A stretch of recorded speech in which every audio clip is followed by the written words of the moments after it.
Vagi, šiaip tai pagaliau. Padariau šitą namą. Taigi ir dar užrašiau ant savo skaitmeninio priedėlio, kuris yra labai šitas astralinė projekcija veikiantis dėsnių trikampių, apvalių circle situation. Ir netgi tokių pačių visą laiką kaip po kvadratų, kurie ir reiškia, kad aš amžinai darau tą patį. Kvadratas. Taip žmogus supranta. Plytas. Tokias, kurios į dangų geltonais laiptais. Pajuokau pasaką. Bet iš esmės tai dažniausiai žmonės ir daro tradicijas.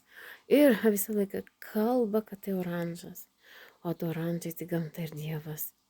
O du oranžai aš ir mano vaikai. Tai yra kita karta ir kitas oranžas, tai kaip skaičiuojasi.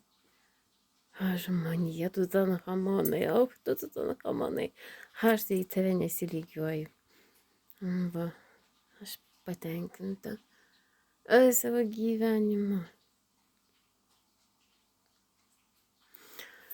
Ir ką labai norėjau pasakyti, aiškiai iš esmės, kaip žmonės auga, sakydami vieni kitiems tokius žodžius kaip objektyvius Pliuškis ir Kristina ant skaitmeninio priedėlio nevaldo pasaulio. Kodėl taip kalbu? Kad užaugtų aiškiai Pliuškis ir Kristinų prostitučių, kad suprastų, kritikuotų save ir pamatytų, kad yra geresnių. Arba geresnių suras už save pačią. Jaunystės neina sugrąžinti.